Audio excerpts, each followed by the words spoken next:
Now I do see some people still joining us, so please find your seat.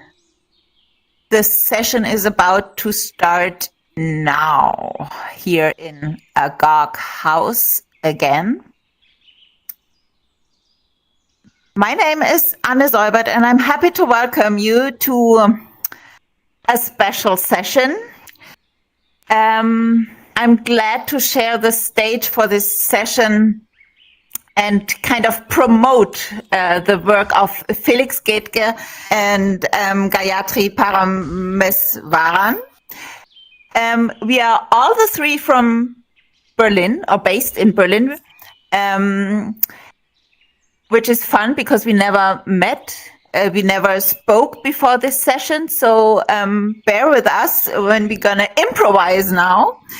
This is going to be a session about having a mission, as far as I understood your work, and kind of use VR technologies to, amplify the voices of unheard artists in this case. We are here together with the founders of Nowhere Media, Felix Gaedtke, and Gayatri. We are Felix and Gayatri, right? And they are, I can't tell you all the works they did, but they are both Emmy-nominated immersive creators, and they define storytelling in a new way.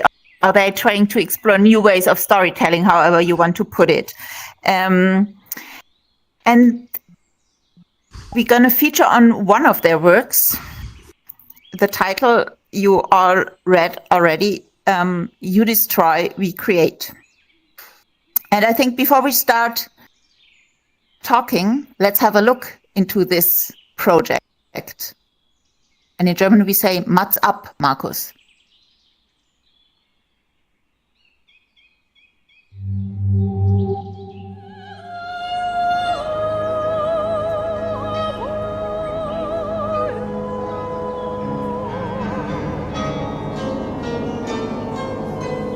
In the first hours of the war, you feel like your universe is crumbling under your feet.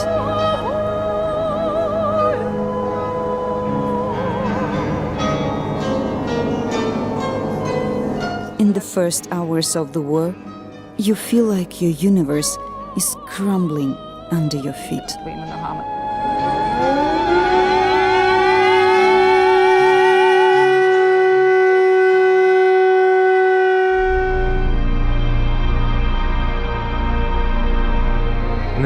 Despite the fact that my city is shelled every damn day, I'll continue to draw as long as I'm alive. This is imperial thinking. Nothing better can exist than Russia itself.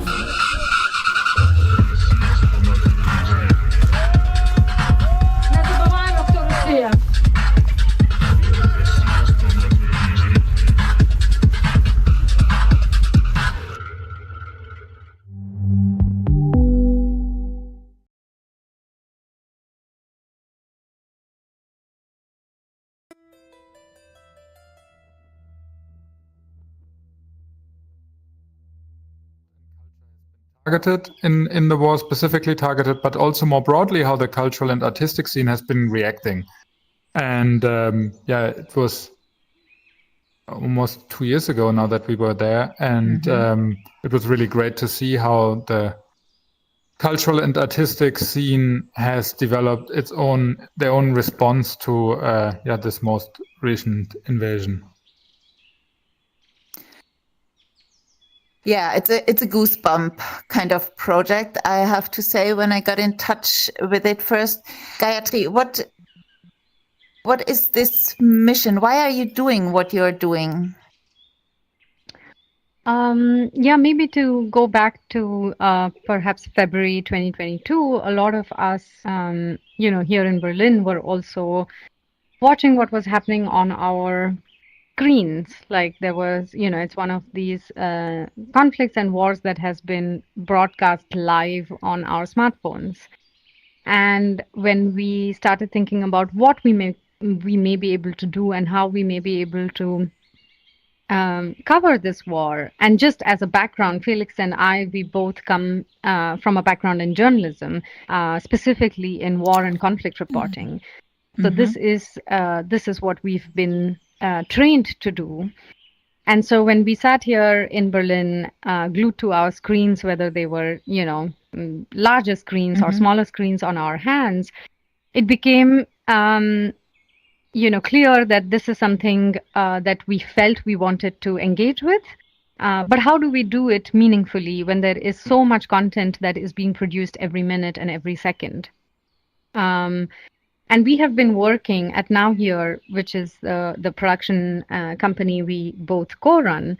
We've been working with immersive technologies like virtual and augmented reality since about almost a decade. And when the full-scale invasion began, we were wondering and brainstorming how can we use this technology to contribute to meaningful discourse about this, about what was going on. And the theme that we wanted to engage with was art and culture.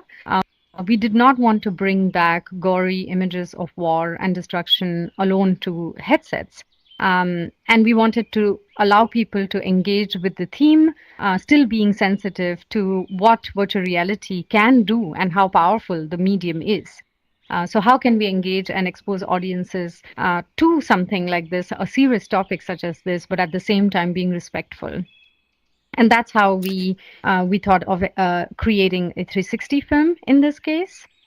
We traveled along with, like Felix, I, and our director of photography or camera person, Felix. Philip, we traveled to Ukraine, spent 2 to 3 weeks over there meeting a lot of inspiring actors in the cultural space and filming as much as we could, and then putting it together.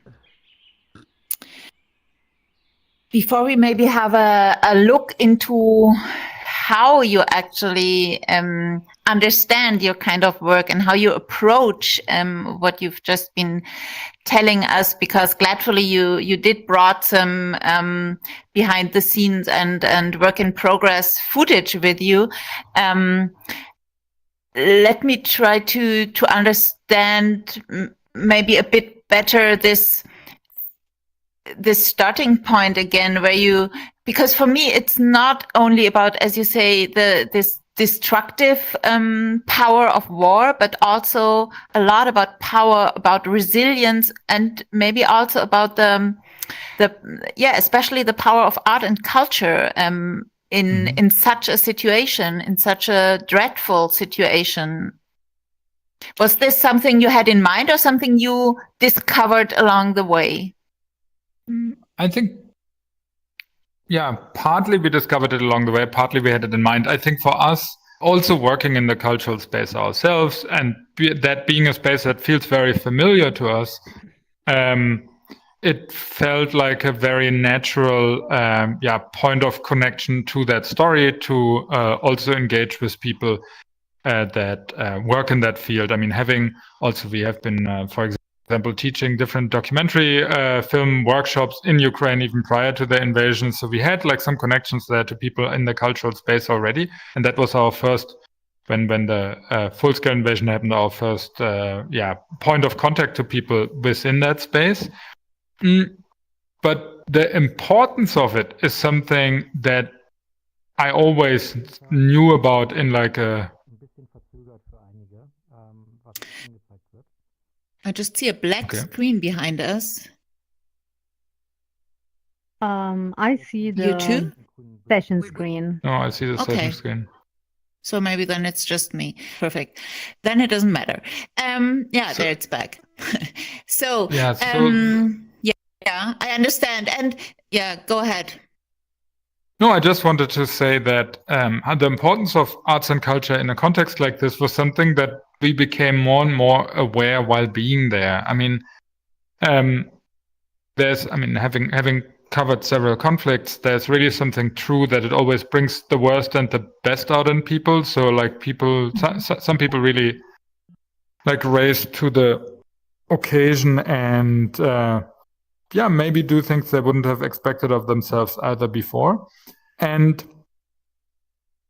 initially when we went there, I thought maybe this is not at the core of what the conflict is about, because it seems like a topic that's kind of on the sidelines. But when, while being there, I think we really realized that this is really at the core of what this is about, and how many of these things are about identity and perceived culture and these kind of topics. And then to meet people like Gamlet, for example, in Kharkiv, who is a street artist who's working in Kharkiv every day, despite a lot of artillery shelling, and seeing how people in the street react to his art. So in his art, he reflects what everyone is going through. So there would be different murals about like topics and themes that are something that everyone in Kharkiv is dealing with on a daily basis. And for the population there, it was so important to see that. I was, actually surprised that there would be, the police stopping and thanking him for his artwork, which is not something that normally happens to street artists. So,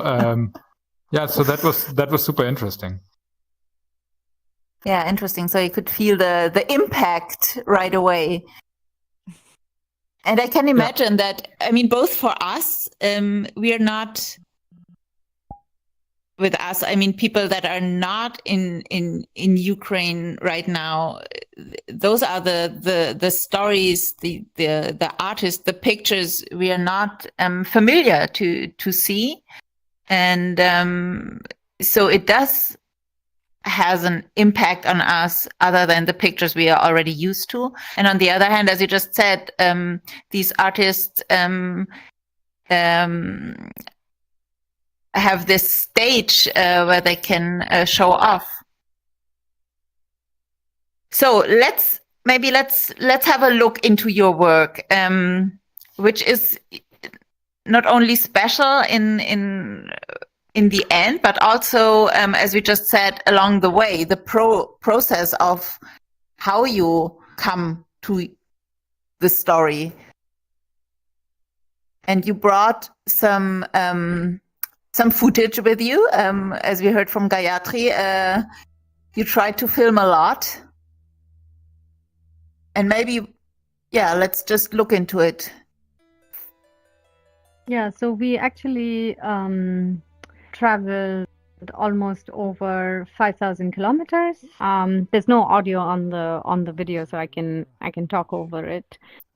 This is the former culture minister of Ukraine, whom we also met. And one thing to actually acknowledge in like the starting point of our piece or the starting point of our research was also that there were many hundreds and thousands of monuments that were targeted, monuments of cultural importance that were targeted during the invasion. So there would be, we visited, for example, in Kharkiv, the home of the a Ukrainian poet who is of national importance, and his house had been targeted, although there is no military facility anywhere close to it.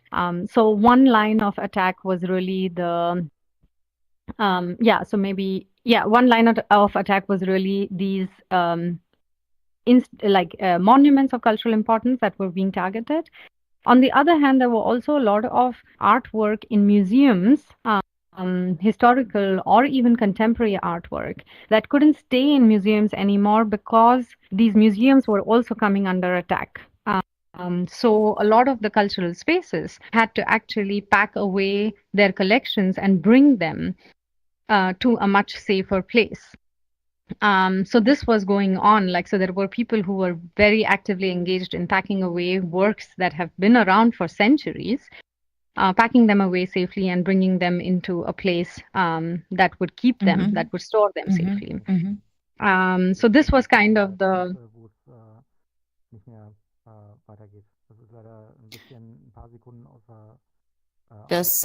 Thank you so much for taking us there. And I'm looking into the audience. If there are questions for Felix and Gayatri, please speak up and share your remarks or questions with us. I think we are here to really explore this together. Raise your hand if there's something coming up and or you're just curious to listen more, right? Yeah, and I think simultaneously what was also happening. Sorry, I just got distracted by some go ahead. backstage information that I was getting, that there were some technical issues. So another thing that was happening at the same time was that a lot of these cultural spaces were being targeted actively, but on the other hand, there was also an increased sense of cultural awakening among artists and culture creators. So there were people took the war as the attack on Ukrainian culture also as a starting point and as a trigger to create more art and to create new works. So this was the starting point for our work. I don't know, Felix, if you wanted to add something to that. Yeah, I think, one thing that was important for us is to showcase how diverse Ukrainian culture is. When we speak about the culture of a place that is so big, obviously there are different regions, there are very different styles, there are people doing street art, there are people in the opera, there are people doing all kinds of work in the cultural and artistic space, and we really tried our best to represent not only different regions, but also different art styles, and give an idea of how broad the cultural sphere is there. And as Gayatri mentioned, I think it was a super interesting time when we were there, in the sense that it felt like a lot of young artists are also renegotiating and redefining what Ukrainian art and culture is in this moment. And that kind of brought everyone together. There was, especially in the beginning, like a really strong feeling of unity among all people. And I think that was something that became very obvious during our time there. And we were very fortunate that we met so many amazing cultural professionals who were willing to work with us and share so openly how they are dealing in their little sphere with what's going on. Because I think often when one thinks about conflicts in places like this, it feels very abstract and very big and very far away. But if you break it down to an individual that people can relate to, like for us, these cultural professionals were really people we could relate to, then it becomes much more tangible what we're actually talking about in a context like that. Yeah, definitely. And it also felt like a bit much more concrete, and thus you can relate in another way to it. And also you really, for me, it also had this sense of maybe because of what you've been saying, Gayatri, of this community building and really, this artists coming together and being threatened to get more active, to get closer together, to maybe start a new epoch, a new era in Ukrainian culture. Yeah, at least, that was, we were there 2 years ago, so the experience, you need to date that experience as well, but I think it's kind of similar today. And perhaps there are people in the audiences who know this, who are from there and who know this better. When we were there, like the Ukrainian language was being spoken much more. There was kind of this whole renaissance happening, and with this sense of urgency, because people didn't know, for instance, the street artist, he would paint something today on a wall, not knowing if this would be around tomorrow. So there's also this, this idea of being able to, or this urge to do what you can do today because you're not sure what's going to remain tomorrow. So that gives a very, very different sense of urgency to art, and to creators, in that context. Yeah, I just had to think of an opera singer that you see in the piece. We also spoke to her, but it's not in the piece. But one thing, she was very active. So during the day, she would fill up like the sandbags as a volunteer, and in the evenings she was in the opera. And one thing, she said that initially, when the in the first days, she had the ability to leave, and she left actually to Poland, and then she came back because she said, like, what are the soldiers fighting for if the opera is closed? So she kind of also saw it as her kind of civic duty towards the society as a whole to keep these cultural institutions going and to have the opera being open. Yeah. I can imagine, and thanks for this. Yeah, maybe cliffhanger into the whole experience. But as we have been talking now a lot about what you found there and what you wanted to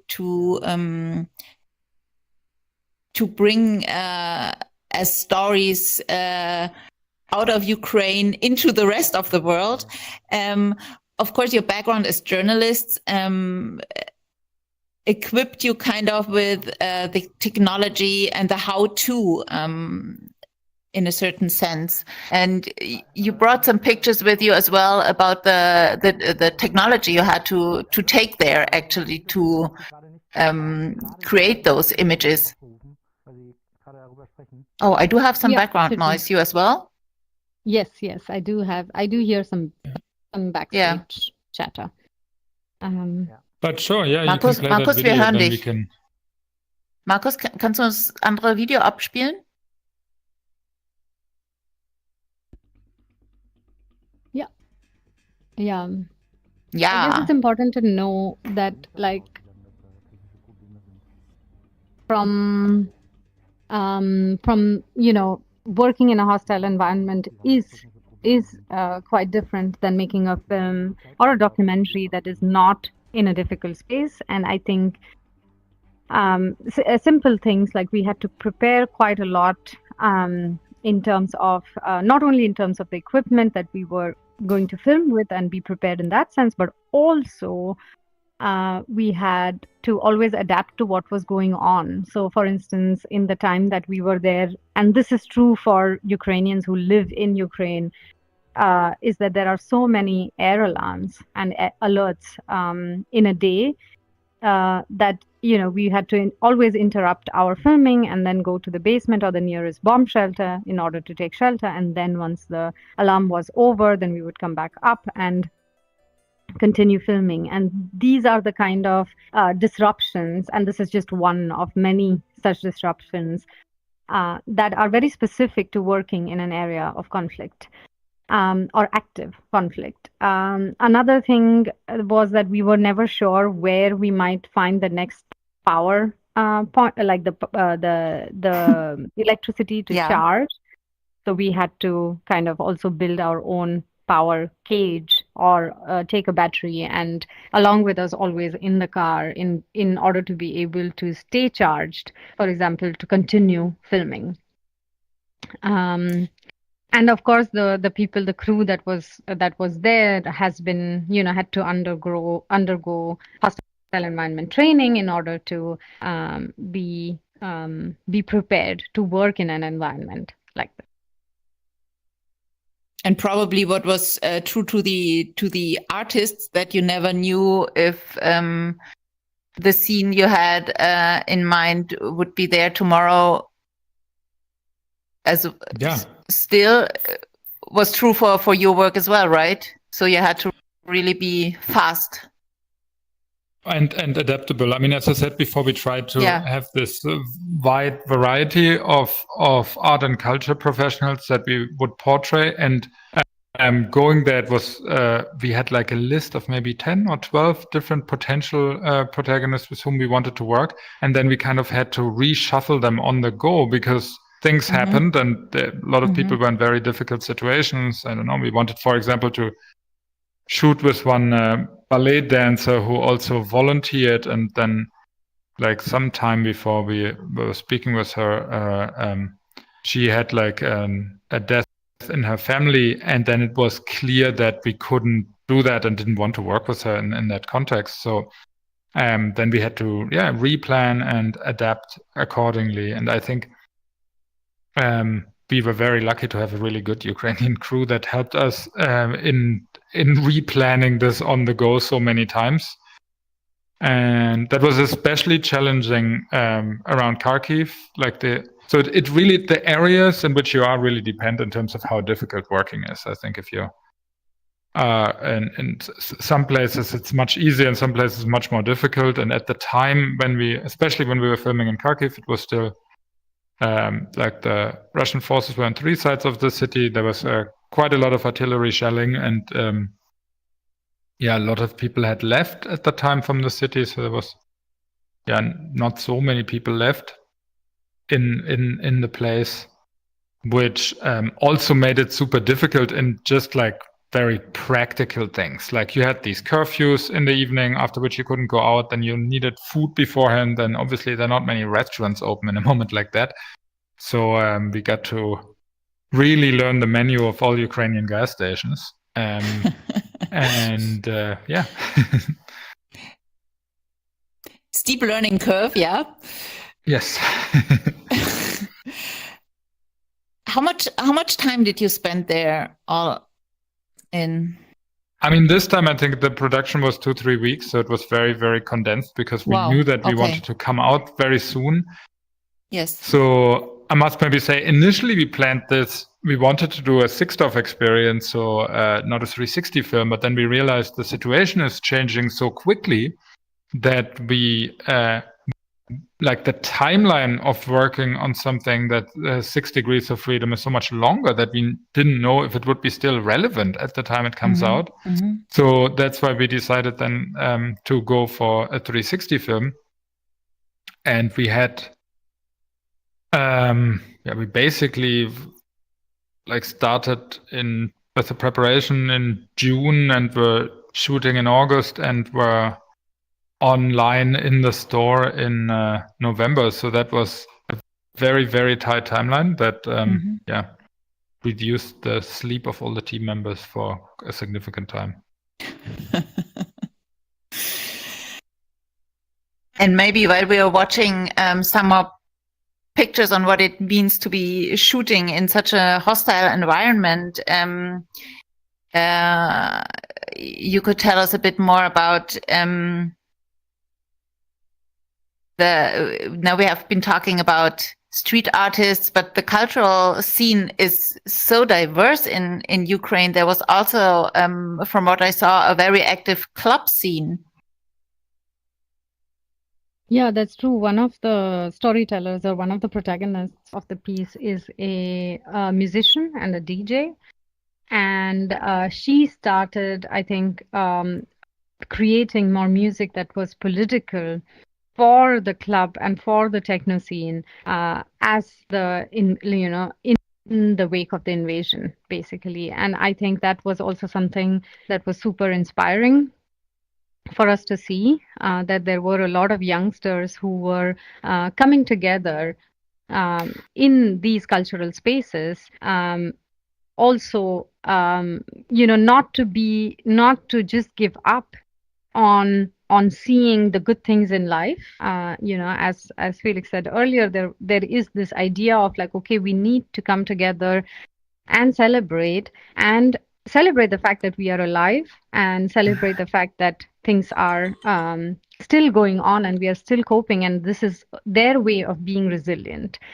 And she was doing all she can to provide music and to provide the context, the cultural context for this to happen, and that was very, very inspiring. One thing that is also documented in the film was these clean-up raves. So there were territories that were regained from Russia in Chernihiv, in the north of the country, where we visited, where the villages that have now returned to Ukrainian territory have come back. They needed to be cleaned up.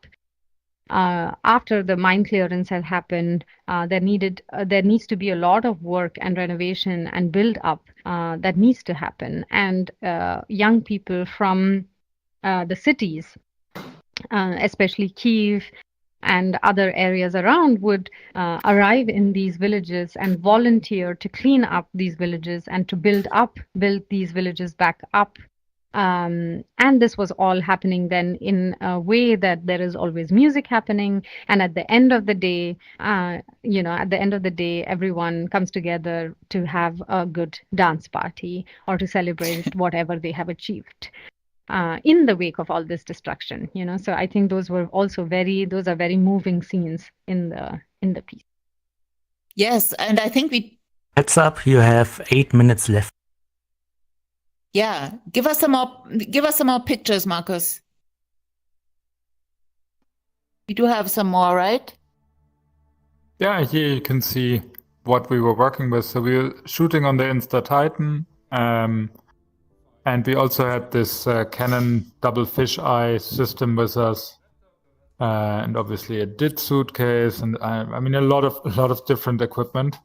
This was, we also had the charging suitcase that Gayatri was speaking about, so that we could charge on the go. Yeah, this one we built. It was super helpful because you didn't know where you could charge. And as you can see, we traveled very light, which made everything super easy. So often we also took trains a few times, which was quite challenging with so much luggage. Here you can see the museum in Odessa and how our protagonist there, Katarina, from curating art went to hiding art and putting art away, and all these empty frames symbolize all these different paintings that she had to bring into some safe shelter so that they couldn't be destroyed. Which really changed her profession in a way. And there we did a few scans as well, and we're shooting also with a stereo drone system. That's what we were using in this case. Get some stereo drone footage in the piece. Yeah, and of course, the piece is available to view on the MetaQuest store, on the MetaQuest TV app for free, so you can stream it whenever you want. Just look up "You Destroy, We Create." Exactly. And maybe let's take the last minutes for questions or remarks or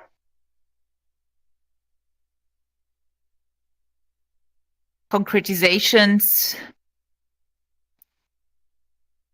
Hi. Who dares to be the first one? Yeah.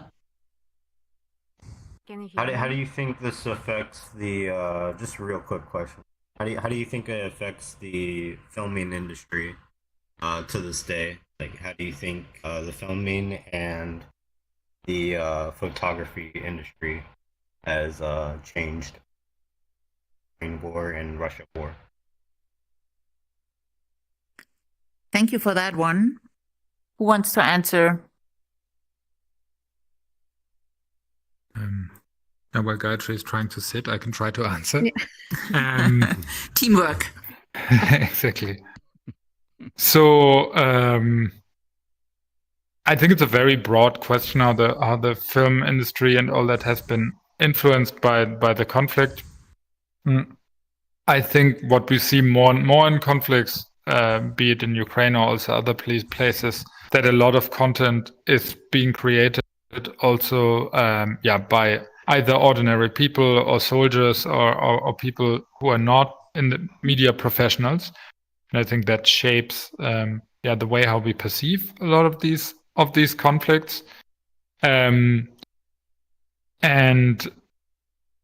more generally, like in terms of like XR, I think for us it was important to do something that goes beyond the traditional news that you might expect and that you might anyway encounter on your phone or on your TV or on your computer.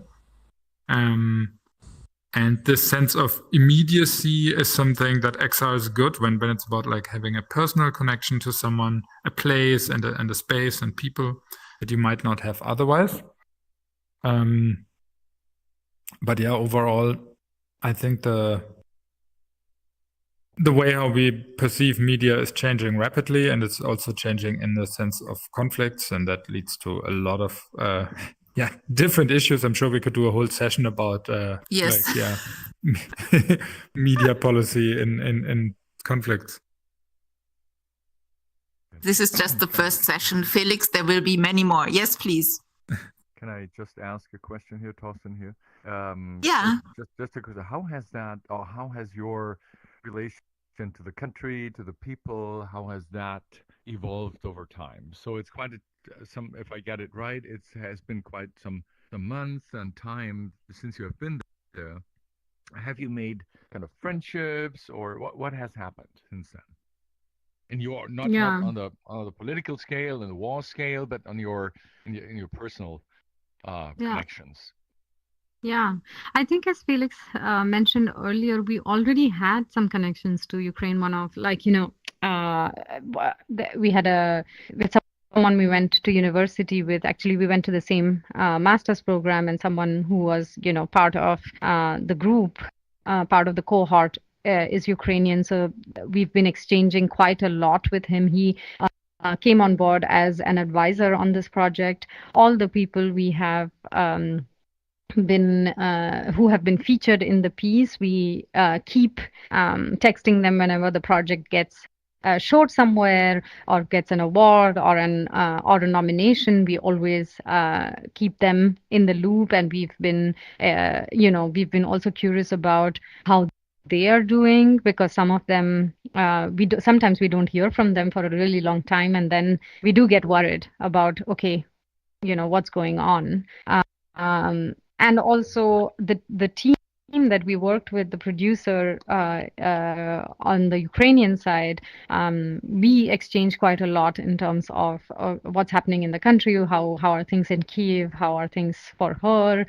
So on an interpersonal level, it has enabled exchange and contact and connections on a much deeper level, because we went through such an intense period of time together, working on a project together.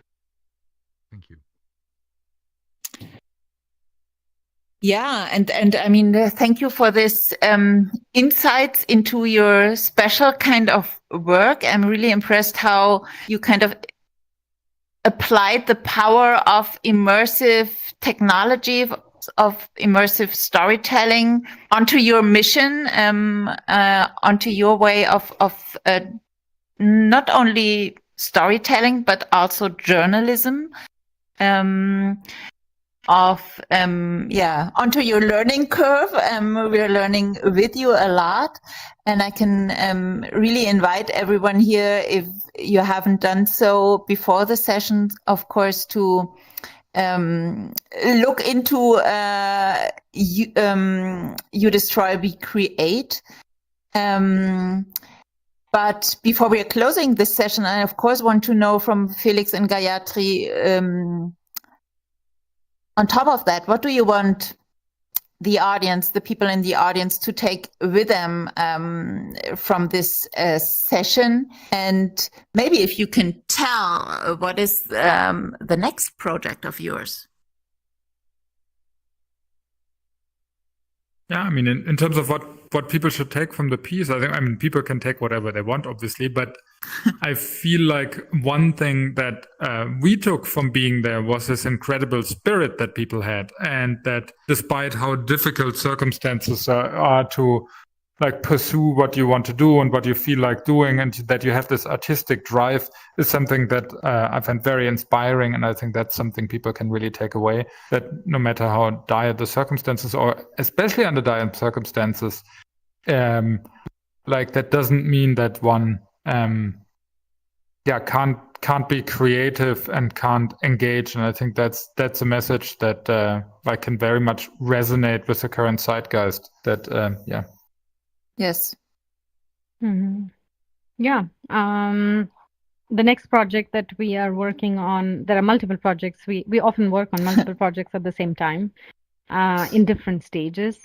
One of them is about the relationship between humans and snow leopards in the Himalayas in the backdrop of climate change. So that's basically, that's the next upcoming project. Looking forward to very much. Sounds also interesting. Very different, but super important too. Thank you for taking the time between those projects, for sneaking into Immersive X and sharing your knowledge and your story with us. Thank you, everyone here in the room, for being with us and for listening and engaging here. Spread the word. And engage, be creative, no matter what. Thank you. Thank you so Felix. much. Thank you, Gayatri. Thank you. Thank you very much. This was great. Thank you. Thank you.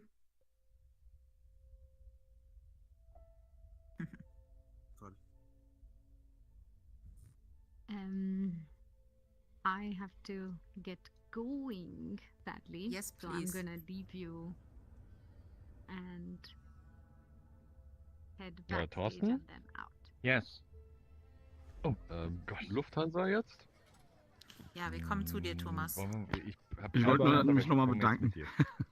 Vielen Dank. Ich komme jetzt mit dir. Aber es Bis auf die Stimmen, die man kurz gehört hat ja auch technisch alles gut geklappt. Habe ich noch gar nicht gesehen. Genau. Ich hätte nicht gemutet. Ich hoffe, es hat nicht zu sehr gestört, aber Filme, das war auch toll, dass man die im Hintergrund gesehen hat. Das war super, sehr bewegend. Vielen Dank. Ja, danke. Danke auch dir. Ja, die Zeit geht immer schneller vorbei, als man denkt, aber ich dachte, 2, 3 Fragen sind vielleicht auch noch schön. Nee, sehr gut. Auf jeden Fall. Ja. Und dann bis bald in Berlin, würde ich sagen. Ne? Bis bald in Berlin. Das kriegen wir auch mal hin. Genau. Oder in Himalaya bei den Schneeleoparden. Ja, danke. Wäre mir fast noch lieber.